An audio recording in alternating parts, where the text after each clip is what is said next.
ঝরা সেই আঘাতের বিনিময়ে দান মোবারকের বিনিময়ে গোটা বিশ্ব খুঁজে পেয়েছে এক নতুন আলো, সেটা হলো ইসলামের ধারা। ঠিক কিনা? সে মহান ব্যক্তি যাদের ইসলাম মুসলমানেরা মুমিনেরা হৃদয়ের থেকেও বেশি, জীবনের থেকেও বেশি ভালোবাসে, সেই রাসূল সাল্লাল্লাহু আলাইহি ওয়াসাল্লাম এই শাহাদাত ধারায় আমল করেছেন।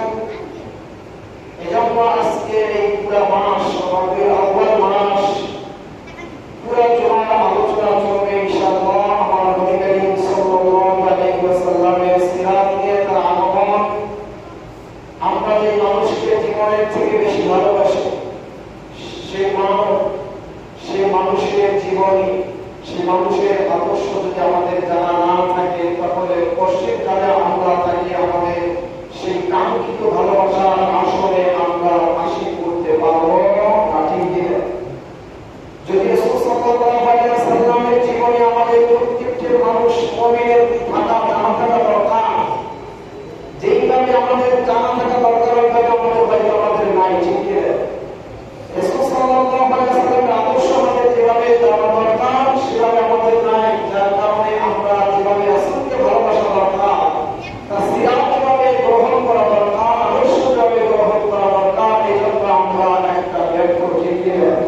এটার একটা কারণ হলো রাসূলের সিরাত আমরা এখন করি না, জানি না। রাসূল সাল্লাল্লাহু আলাইহি ওয়াসাল্লাম কেমন মানুষ ছিলেন, তার বক্তব্য, তার ফজিলত, তার কেমন বক্তব্য এই পৃথিবীতে, এটা আমরা বিশ্লেষণ করি না, জানি না। এই জন্য রাসূলের ভালোবাসা আমাদের মাঝে একটু হলেও কমতি রয়েছে। ঠিক কিনা? এজন্য পুরো মাস ইনশাআল্লাহ রাসূল সাল্লাল্লাহু আলাইহি ওয়াসাল্লামের সিরাত নিয়ে আলোচনা করব ইনশাআল্লাহ। সম্মানিত হাজিরিন, নবী করিম সাল্লাল্লাহু আলাইহি ওয়াসাল্লামের ধারায় তখন এসেছিলেন যখন এই ধারায় পুরো বিশ্ব আইয়ামে জাহিলিয়া তথা জাহিলিয়াতের যুগের ভিতরে নিমজ্জিত ছিল। ঠিক কিনা? কথা আমরা সকলে জানি, রাসূল সাল্লাল্লাহু আলাইহি ওয়াসাল্লাম ধারায় যখন এসেছিলেন তখন ধরা ছিল একটা কালো অন্ধকারের ভিতরে নিমজ্জিত। যখন মানুষের মর্যাদা সম্পর্কে জ্ঞাত ছিল না, নারীর অধিকার সম্পর্কে জ্ঞাত ছিল না, সমাজ কিভাবে চলবে শান্তি পাবে সে সম্পর্কে তারা অবগত ছিল না। শুধু কারণে আহাজানি আর মানুষের ভিতরে দ্বন্দ্ব সৃষ্টি করার মাঝে তারা লিপ্ত ছিল। ঠিক কিনা বলে? সেই সময় আল্লাহ রাব্বুল আলামিন এই দরার প্রতি আগমন ঘটালেন আমাদের নবী করিম সাল্লাল্লাহু আলাইহি ওয়াসাল্লাম। সম্মানিত হাজির, ইতিহাস যদি আপনারা পড়েন তাহলে দেখতে পাবেন আল্লাহ তাআলা এই পৃথিবী সৃষ্টির পর মানুষকে প্রথম সৃষ্টি করলেন হযরত আদম আলাইহিস সালাম নবী রূপে, হাওয়া আলাইহিস সালামকে তার সঙ্গী হিসেবে সৃষ্টি করলেন, পৃথিবীতে পাঠালেন। আদম আলাইহিস সালাম থেকে নিয়ে শুরু করে আমাদের নবী করিম সাল্লাল্লাহু আলাইহি ওয়াসাল্লাম পর্যন্ত আল্লাহ তাআলা অসংখ্য অগণিত নবী রাসূল আল্লাহ তাআলা এই পৃথিবীর বুকে পাঠিয়েছেন। বলেন সুবহানাল্লাহ। অসংখ্য যার কোনো গণনা করা সম্ভব নয়, অসংখ্য নবী রাসূল আল্লাহ তাআলা পাঠিয়েছেন। হযরত ঈসা আলাইহিস সালাম পর্যন্ত আল্লাহ রাব্বুল আলামিন যত নবী এবং রাসূল পাঠিয়েছেন, এই পর্যন্ত কোন একটি সময়, কোন একটি মুহূর্ত এমন যায়নি যে আল্লাহ তাআলা নবী রাসূল ছাড়া এই তওরাতকে আল্লাহ তাআলা খালি রেখেছিলেন। অর্থাৎ ঈসা আলাইহিস সালাম পর্যন্ত প্রত্যেকটা সময়, প্রত্যেকটা যুগে, প্রত্যেকটা কওমের জন্য আল্লাহ তাআলা ভিন্ন ভিন্ন নবী রাসূল আল্লাহ তাআলা পাঠিয়েছেন। বলেন সুবহানাল্লাহ। ভিন্ন ভিন্ন নবী রাসূল পাঠিয়েছেন। সংক্ষেপে বলতে যদি বুঝেন সেটা হলো তৎকালীন সময় ঈসা আলাইহিস সালাম আগ পর্যন্ত আল্লাহ তাআলা নবী পাঠাইতেন সময় বিশেষ, গোত্র বিশেষ, জায়গা বিশেষ। অর্থাৎ এই আব্দুল্লাহপুর উত্তরার জন্য একজন নবী, মিরপুরের জন্য একজন, গাবতলীর জন্য একজন, এইরকম ভিন্ন ভিন্ন জায়গার জন্য ভিন্ন ভিন্ন আল্লাহ তাআলা নবী পাঠাইতেন। ওই নবীর দায়িত্ব ছিল ওই কওম, ওই জায়গাগুলোর ভিতরেই দাওয়াত দেওয়া, ওই তাদেরকে সংশোধন করা, অতটুকুর ভিতরেই সীমাবদ্ধ। ঈসা আলাইহিস সালাম পর্যন্ত এই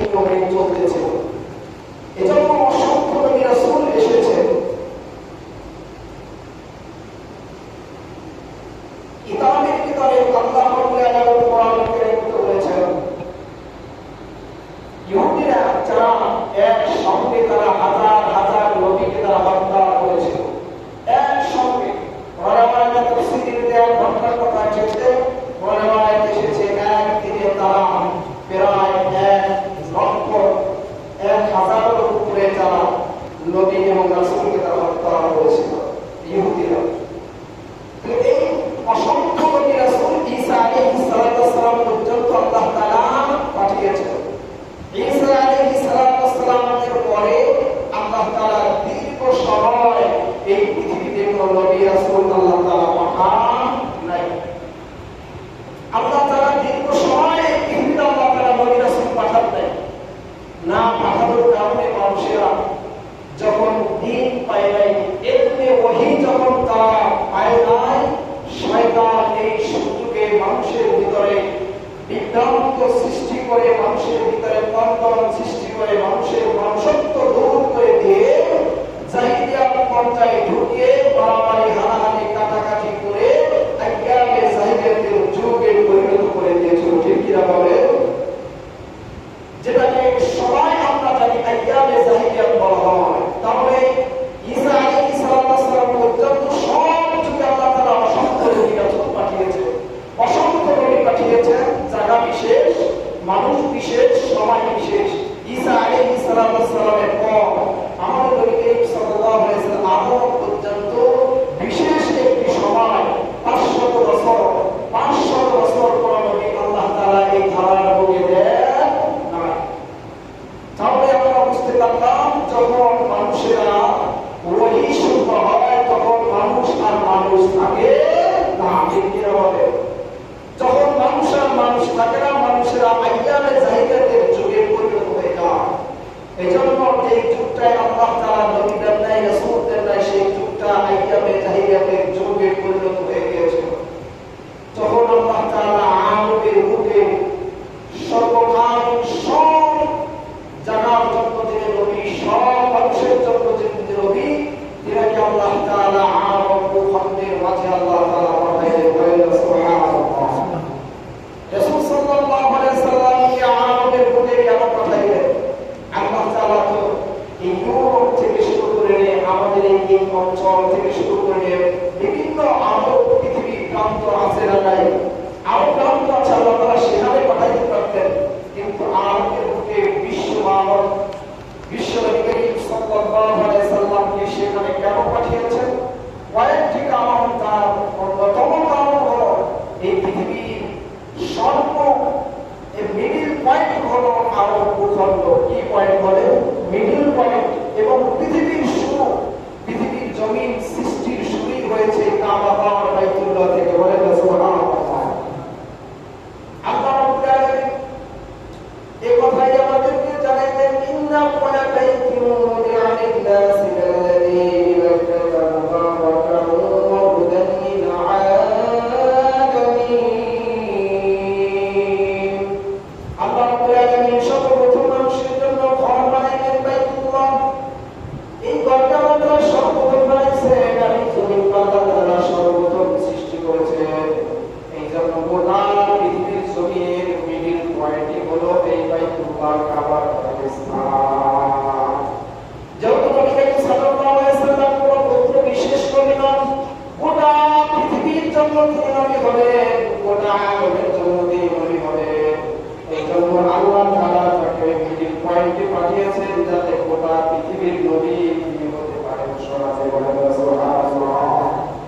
যাতে করে মিডিল পয়েন্ট, বিশ্বের মিডিল থেকে গোটা পৃথিবীর আনাচে আছে, উত্তর থেকে দক্ষিণ, পশ্চিম থেকে পূর্ব, সব প্রান্তে প্রান্তে নবী করিম সাল্লাল্লাহু আলাইহি সাল্লাম দিনের দাওয়াত সহজে পৌঁছাতে পারেন, আল্লাহ তাআলা তাওহীদের বাণী পৌঁছাতে পারেন।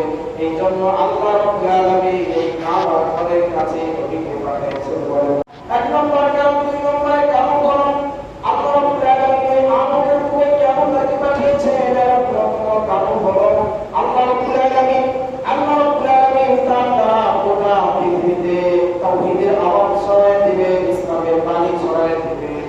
আর আরব লোকদের ভিতরে তখন তৎকালীন সময় অভাব ছিল, তাদের কোনো কৃষি কাজ ছিল না, কৃষি ফসল তাদের হতো না, কারণে হলো তারা ব্যবসা বাণিজ্য করত। আমাদের মানুষেরা কি করতে বলে? তারা ব্যবসা বাণিজ্য করত। তাদের মূল অর্থনীতি ছিল ব্যবসার উপর।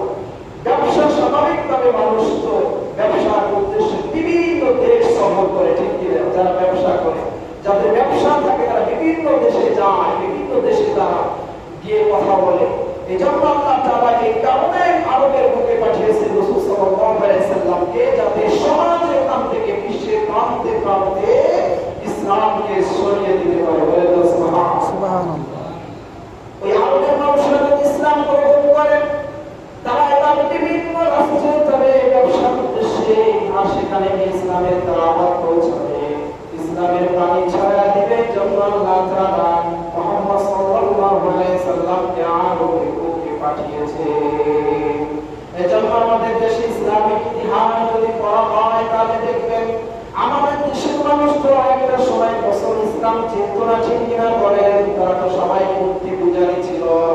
আমাদের পূর্বপুরুষরা তো একটা সময় ইসলাম চেতনা তাদের কাছে দাওয়াত নিয়ে এসেছে। ওই মরুর প্রান্ত থেকে সাহাবায়ে কেরামেরা সর্বপ্রথম চট্টগ্রামের বন্দরে তারা ব্যবসায়িকের উদ্দেশ্যে এসে ব্যবসা করেছে। এরা মানুষ ইসলাম বুঝিয়েছে। তাহলে অন্যতম একটি কারণ হলো রাসূল সাল্লাল্লাহু আলাইহি সাল্লামকে এই আরবের বুকে পাঠিয়েছেন। তারা ব্যবসায়ী ছিল। অতি সহজে এই আরবের বুক থেকে বিশ্বের প্রান্তে প্রান্তে ইসলাম ছড়িয়ে পড়বে। এই সহজে ছড়িয়ে যাওয়ার কারণে আল্লাহ তাআলা এইখানে আমাদের বিশ্বনবী মুহাম্মদ রাসূল সাল্লাল্লাহু আলাইহি সাল্লামকে পাঠিয়েছেন। বলেন সুবহানাল্লাহ। সম্মানিত হাজির, ঈসা আলাইহিস সালাম থেকে আমাদের নবী পর্যন্ত এই যে 570 খ্রিস্টাব্দে আমাদের নবী করিম সাল্লাল্লাহু আলাইহি সাল্লাম আগমন করলেন। এই 500 বছর এই যে সময়টা কোন নবী এবং রাসূল এই পৃথিবীতে আসে নাই। এই সময়ে শয়তান মানুষকে কিভাবে বিভ্রান্ত করেছে, বিভ্রান্ত করেছে, ইতিহাসের ভিতরে পাওয়া যায়।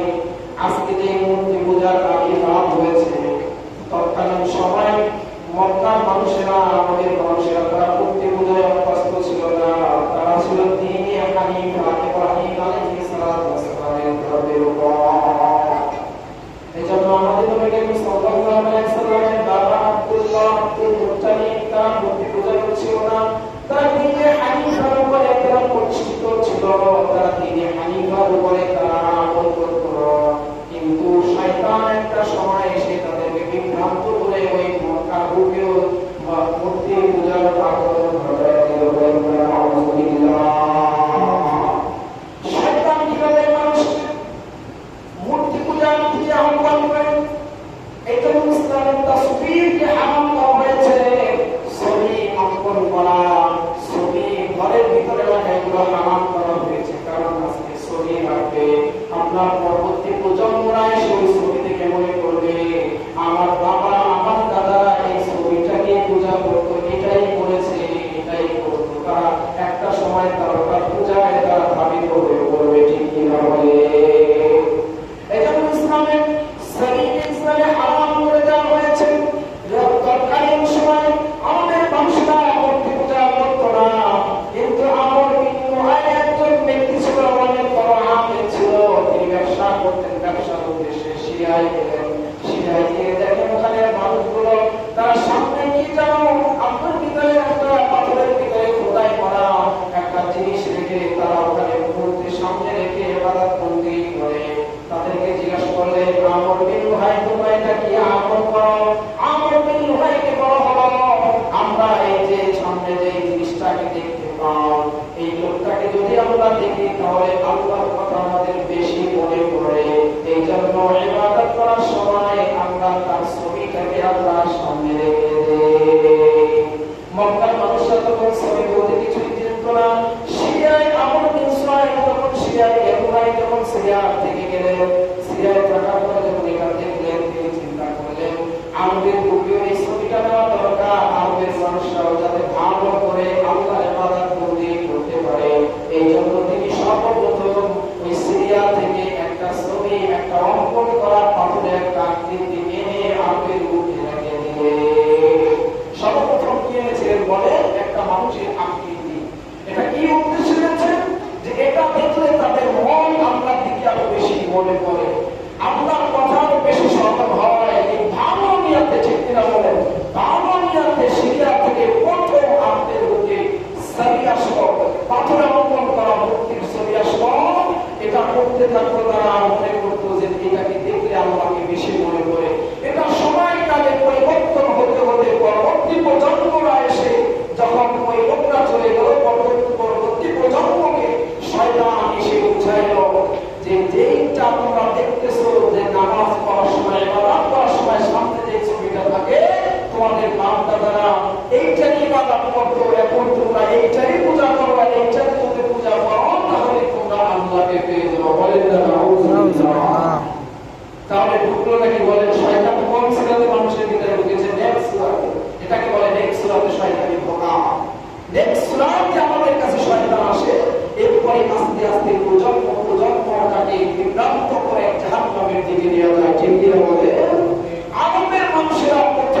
এটার উদ্দেশ্য একটাই, ঈমান আবুদুল আসনাম বিল্লাহ হুব্বান লিল্লাহ।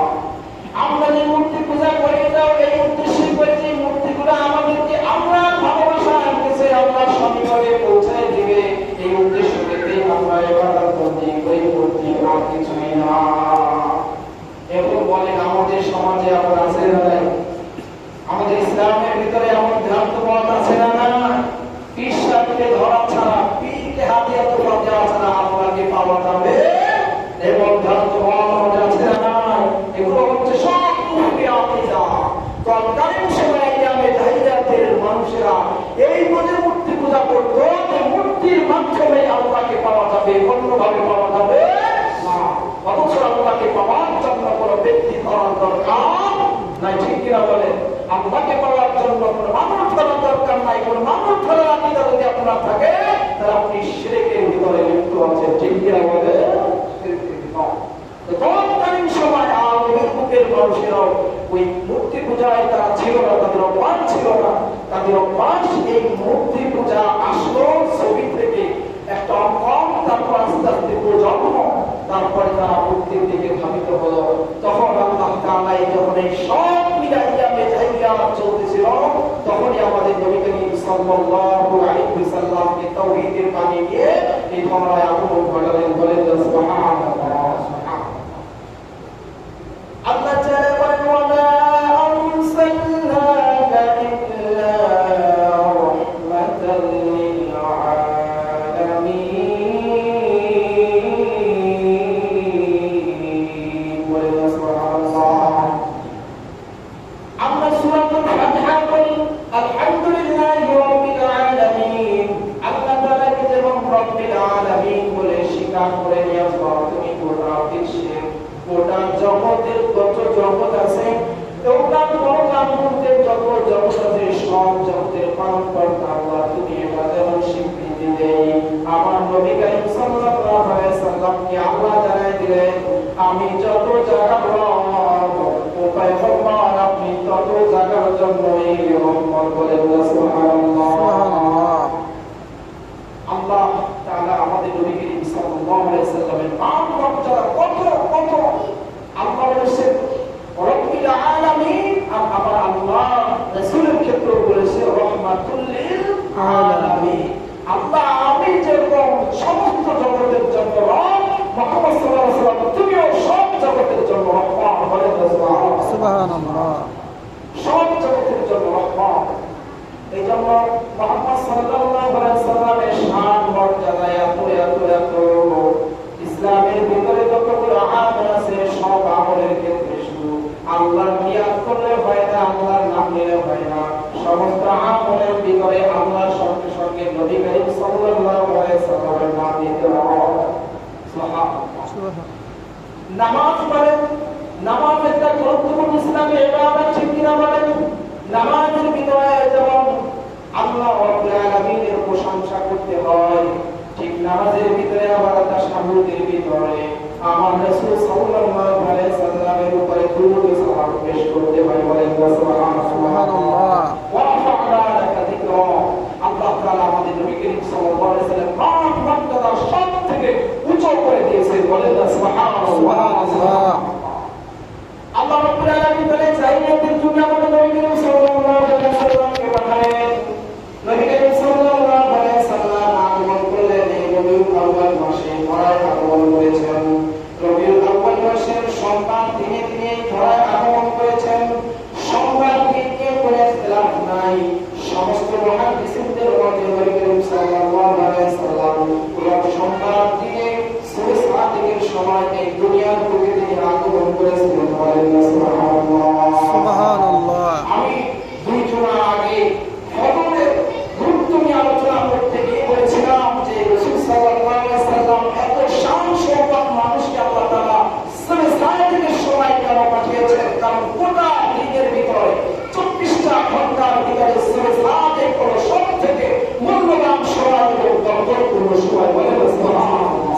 সেই সূরা সাদিকের সময় আমরা মুসলমানরা ঘুমাই থাকি, ঠিক কিনা বলেন? সেই সূরা সাদিকের সময় আমরা ঘুমাই থাকি, যে মুহূর্তটা আল্লাহ রহমত দিয়ে ঢাকা থাকে পুরো পৃথিবীতে, এই এই জন্য ওই সময় বাতাসটা থাকে শীতল, ওই সময় আবহাওয়া থাকে শীতল ঠান্ডা, ওই সময় সব কিছু একটা রহমতপূর্ণ সময়। আর মুসলমানরা সেই সময় ঘুমায়, ঠিক কিনা বলে?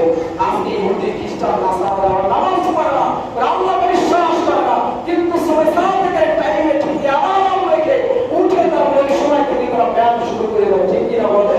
আমি কি ভুল বললাম? ঠিক কিনা বলে? সময় হিসেবে আবহাওয়া শরীরের জন্য অত্যন্ত কার্যকারী। এই সময়টা ঘুরে থাকা মানে হলো শরীর আপনি ধ্বংসের দিকে নিয়ে যাচ্ছেন, এই সময় ঘুরে থাকা মানে হলো অসুস্থ দিকে আপনি যাচ্ছেন। এই জন্য তারা ওই সময় উঠে ব্যায়াম শুরু করে দেয়। আল্লাহ তো ইসলামেও ওই ব্যায়াম রাখে নাই, কিন্তু ইসলামে রেখেছে ইবাদতমূলক ব্যায়াম। তুমি নামাজ পড়ো, তোমার শরীরের সমস্ত ব্যায়াম হয়ে যাবে, আবহাওয়া দ্বারা তোমার শরীর সুস্থ থাকবে, তুমি পরকালে বড় জান্নাত বলে না সুবহানাল্লাহ। সুবহানাল্লাহ। সুস্থ দাও পরকালে কি বলে? জান্নাত। অথচ সেই মুসলমান আমরা চলে যাওয়ার সময় ঘুমায় থাকি, ঠিক কিনা বলে? রাত 12টা 1টা পর্যন্ত মোবাইল চালাবো, রাত 12টা 1টা পর্যন্ত দেশের বিভিন্ন অনেক সাংবাদিক হয়ে খোঁজ খবর রাখবো, আর ফজরের চলে যাওয়ার সময় 2 4 5 8 থেকে 6 ব্যাগের মতো 4 ঠ্যাঙ্গা ব্যাগের মতো ঘুমায় থাকি, ঠিক কিনা বলে? আল্লাহ তাআলা এই সমস্ত জিনিস থেকে আমরা মুসলমানদের হেফাজত করুন, সবাই বলে আমিন। আমিন। সম্মানিত হাজিরিন, তাআলা নবী করিম সাল্লাল্লাহু আলাইহি ওয়াসাল্লাম সুবহানাল্লাহর সময় এই কোরআন থেকে তিনি আমল করেছিলেন সম্মানে, এবং তার কোন তারিখ এটা নিয়ে ইসলামের ভেতর মতভেদ করেছে। তারিখ কোন তারিখ ছিল এটা নিয়ে মতবিরোধ রয়েছে। কেউ বলেছেন 2 তারিখ, কেউ বলেছেন 4 8 তারিখ, কেউ বলেছেন 9 তারিখ, কেউ বলেছেন 12 তারিখ। রাসূল সাল্লাল্লাহু আলাইহি ওয়াসাল্লাম এই তারাহুকে আগমন করেছিলেন। এটা ইখতিলাফ বিভিন্ন কারণ আছে, কারণ ইসলামেও জন্ম তারিখ নিয়ে কোন ইবাদত, জন্ম তারিখ পালন করার সামর্থ্য ইসলাম কখনো করে না, ঠিক কিনা বলেন? জন্ম তারিখ আমি বারবার কথা বলেছি, জন্ম তারিখ ইসলামে জায়েজ নাই। জন্মদিন পালন করা, ইবাদত গুলো করা, সেই উপলক্ষে শুকরিয়া স্বরূপ জন্মদিন পালন করা ইসলামে বৈধ, বলে না সুবহানাল্লাহ। জন্মদিন আর জন্ম তারিখ আসে বছরে একবার, ঠিক কিনা বলেন? জন্ম তারিখ আসে কি বলেন? বছরে একবার, আর জন্মদিন আসে সপ্তাহে বারবার, ঠিক কিনা? আপনি জন্মদিন মনে রাখবেন। আপনার যদি সোমবার জন্ম হয়ে থাকে, তাহলে আল্লাহ তাআলা আপনাকে মাহবুব হিসেবে দুনিয়াতে প্রেরণ করেছেন, সুস্থতা নিয়ামত আল্লাহকে দিয়েছেন, আপনাকে পা ঠিক রেখেছেন, চোখ ঠিক রেখে আল্লাহ তাআলা সুস্থ সবল একটা মানুষ হিসেবে দুনিয়াতে আল্লাহ প্রেরণ করেছেন। সেই শুকরিয়া স্বরূপ আপনি নামাজ পড়তে পারেন 2 রাকাত, শুকরিয়া স্বরূপ রোজা রাখতে পারেন, শুকরিয়া স্বরূপ ইয়াতীম খাওয়াতে পারেন, শুকরিয়া স্বরূপ ইসলামের যেগুলো ইবাদত হিসেবে গণ্য, সব কিছু আপনার জন্য বৈধ, ঠিক কিনা বলেন? এটা হলো দ্বীন। এটাকে বলে কি বলে? দ্বীন। ইসলামের দ্বীন পালন করা বৈধ। কি বলেছি আপনি বলেন? ইসলামের জন্মদিন পালন করা কি বলেন? বৈধ। দলিল হলো মুসলিম শরীফের বর্ণনা, আপনার রাসূলুল্লাহ সাল্লাল্লাহু আলাইহি ওয়াসাল্লাম সুয়া ফি সাওমি ইসমাঈল, রাসূল সাল্লাল্লাহু আলাইহি ওয়াসাল্লাম প্রতি সোমবার রোজা রাখতেন। কোনবারে বলেন? প্রতি সোমবার রোজা রাখতেন। সাহাবারা জিজ্ঞাসা করলেন, ইয়া রাসূলুল্লাহ, আপনি প্রতি সোমবারে কেন রোজা রাখেন? রাসূল সাল্লাল্লাহু আলাইহি ওয়াসাল্লাম বলেন, 2টি কারণে। কয়টি কারণ? 2টি কারণে আমি রোজা রাখি। এই দিনে আমি এই তারাহুকে জন্মগ্রহণ করেছিলাম, বলে সুবহানাল্লাহ। সোমবার দিনে তিনি তারাহুকে জন্মগ্রহণ করেছিলেন, শুকরিয়া স্বরূপ তিনি কি রেখেছেন বলে? রোজা রেখেছেন, না তারিখ পালন করেছেন? কি পালন করেছেন? দিন। কি পালন বলে? দিন। যে দিন সপ্তাহে প্রতি সপ্তাহে আসবে, সেই দিন আপনি পালন করতে পারেন। ইসলামের তারিখ পালন করা বৈধ হয়, সেটা নবী হোক, সেটা কোনো ওলি হোক, সেটা কোনো ফেরেশতা হোক, সেটা কোনো সাহাবা کرام হোক, কারো নামে জন্ম তারিখ পালন করা বৈধ নয়, হারাম হারাম হারাম, ঠিক কিনা বলে? এটা খ্রিস্টান কালচার। কাদের কালচার বলে? খ্রিস্টানি কালচার। খ্রিস্টানদের কাছে বড় দিন মানে হলো ঈসা আলাইহিস সালামের জন্মদিন হিসাবে পালন করে, ঠিক কিনা বলে?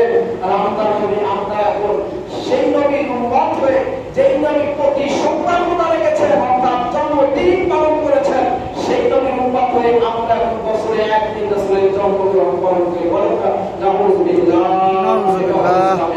এটা কি বলে? ইসলামে বাড়াবাড়ি। তাহলে জন্মদিন, বছরে একদিন যে জন্মদিন আমাদের আসে, জন্ম তারিখ আমরা হিসাব করি, যদিও বার্থডে বলা হয়, মূলত ওটা জন্ম তারিখ। ঠিক কিনা বলে?